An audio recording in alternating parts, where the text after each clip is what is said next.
सामाजिक समूह ऐसे व्यक्तियों का एक संग्रह है जिसके बीच किसी न किसी प्रकार का संबंध पाया जाता है।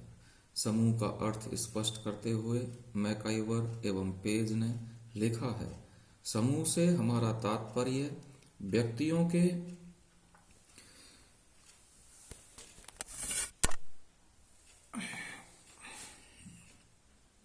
मैकाइवर एवं पेज ने लिखा है, समूह से हमारा तात्पर्य व्यक्तियों के किसी भी ऐसे संग्रह से है जो एक दूसरे के साथ सामाजिक संबंध स्थापित करते हैं। प्रोफेसर ऑगबर्न एवं निमकॉफ ने अपने पुस्तक ए हैंडबुक ऑफ सोशियोलॉजी में बताया है कि जब कभी दो या दो से अधिक व्यक्ति एक साथ मिलते हैं और एक दूसरे पर प्रभाव डालते हैं तो वे एक समूह का निर्माण करते हैं।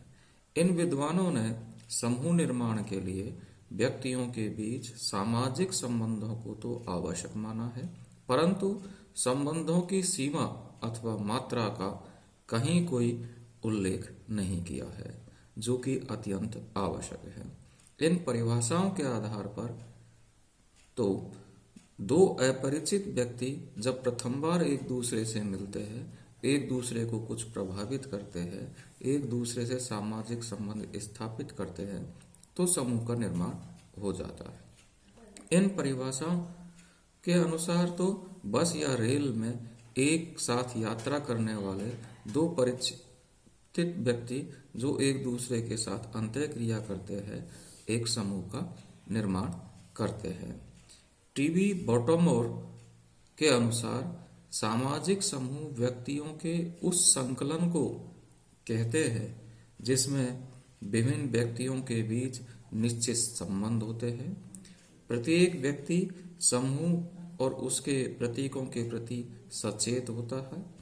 अन्य शब्दों में, एक सामाजिक समूह का कम से कम प्रारंभिक ढांचा और संगठन होता है और उसके सदस्यों की चेतना का मनोवैज्ञानिक आधार होता है। इस प्रकार एक परिवार, गांव, राष्ट्र, मजदूर संगठन अथवा राजनीतिक दल एक सामाजिक समूह है। रॉबर्ट के मर्टन अमेरिकन समाजशास्त्री है। आधुनिक समाजशास्त्री की श्रेणी में अग्रणी समाजशास्त्री के रूप में रॉबर्ट के मर्टन को माना जाता है। रॉबर्ट के मर्टन ने अपनी पुस्तक social theory and social structure में समूह के लिए निम्न बातों का होना आवश्यक बताया है। नंबर 1, दो या दो से अधिक व्यक्तियों का होना। इनमें सामाजिक संबंध का पाया जाना। यह संबंध व्यक्तियों में बार बार अंतःक्रिया से ही बनता है। तीसरी जो बात बताई है रॉबर्ट के मर्टन ने, वो बहुत ही महत्वपूर्ण है। व्यक्ति के किसी समूह का सदस्य माना जाने के लिए यह आवश्यक है कि वह स्वयं अपने को किसी समूह विशेष का सदस्य समझे, उसके प्रति हम की भावना रखे। साथ ही यह भी आवश्यक है कि समूह के अन्य सदस्य तथा दूसरे समूह भी उसे उस समूह विशेष का सदस्य समझे। विलियम के अनुसार एक सामाजिक समूह व्यक्तियों के उस निश्चित संग्रह को कहते हैं जो परस्पर संबंधित क्रियाएं करते हैं, जो इस अंतःक्रिया की इकाई के रूप में ही स्वयं या दूसरे के द्वारा मान्य होते हैं। सैंडरसन के अनुसार समूह दो या दो से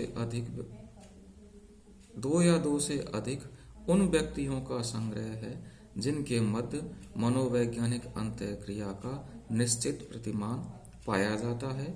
वे अपने एक विशिष्ट सामूहिक व्यवहार के कारण अपने सदस्यों तथा सामान्य रूप से दूसरे के द्वारा ही एक वास्तविक वस्तु माने जाते हैं। बॉगार्डस के अनुसार एक सामाजिक समूह दो या अधिक व्यक्तियों की एक ऐसी संस्था को कहते हैं जिनका ध्यान कुछ सामान्य उद्देश्यों पर हो और जो एक दूसरे को प्रेरणा दे, जिनमें भक्ति हो और जो सामान्य क्रियाओं में सम्मिलित हो। मेरिल तथा एल्ड्रिज के अनुसार सामाजिक समूह दो या दो से अधिक व्यक्तियों का एक ऐसा समूह है जिनमें एक लंबी अवधि से संचार होता रहा है और जो एक सामान्य प्रकार्य या प्रयोजन के अनुसार कार्य करते हैं।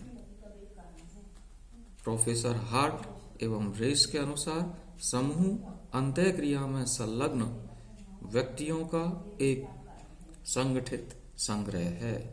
इस्माल के अनुसार समूह का अर्थ व्यक्तियों की किसी भी लघु या बृहद इकाई के रूप में जिनके मध्य इस प्रकार के संबंध हो कि उन्हें एक संबंध इकाई के रूप में देखा जाने लगे। एडवर्ड सैपिर के अनुसार समूह का निर्माण केवल इस तथ्य पर आधारित है कि कोई न कोई विशेष स्वार्थ उस समूह के सदस्यों को एक सूत्र में बांधा रखता है। हम इस निष्कर्ष पर पहुंचते हैं कि जब दो या दो से अधिक व्यक्ति पारस्परिक रूप से एक दूसरे को प्रभावित करते हैं तथा किन्हीं सामान्य हितों के लिए एक दूसरे के साथ अर्थपूर्ण अंतःक्रियाओं के द्वारा संबंध स्थापित करते हैं तो एक समूह का निर्माण होता है। तो इस प्रकार से यह स्पष्ट है कि सामाजिक समूह के लिए कुछ बातों का होना आवश्यक है या कुछ आधारों का होना आवश्यक है। सबसे पहला आधार है कि सामाजिक समूह के अस्तित्व के लिए दो या दो से अधिक व्यक्तियों का होना आवश्यक है। बिना व्यक्तियों के हम समूह की कल्पना नहीं कर सकते। यहाँ तक कि एक व्यक्ति के द्वारा भी समूह की कल्पना नहीं की जा सकती है। समूह के लिए यह आवश्यक है कि कम से कम उनमें दो या दो से अधिक सदस्यों का होना आवश्यक है। साथ में ही यह भी आवश्यक है कि वो दो या दो से अधिक व्यक्ति मात्र ही समूह का निर्माण नहीं कर देते, बल्कि उनमें सामाजिक संबंधों का होना आवश्यक है, पारस्परिक संचार का होना आवश्यक है, एक दूसरे को प्रभावित करना भी आवश्यक है। क्योंकि बस या रेल में दो या दो से अधिक व्यक्ति सामान्य तौर पर यात्रा करते समय देखे जा सकते हैं, लेकिन कोई जरूरी नहीं है कि वो सामाजिक समूह, क्योंकि उनके मध्य कोई सामाजिक संबंध हो यह आवश्यक नहीं है। अपरिचित भी हो सकते हैं, वो एक दूसरे को प्रभावित करे यह भी आवश्यक नहीं है। इसलिए दो या दो से अधिक व्यक्ति होने के बाद में दूसरी जो आवश्यक शर्त यह है कि उनमें सामाजिक संबंधों का होना आवश्यक है, उनमें पारस्परिक संचार का होना आवश्यक है या एक दूसरे को वो प्रभावित करते रहने की जो संभावना है वो निरंतर होती रहनी चाहिए।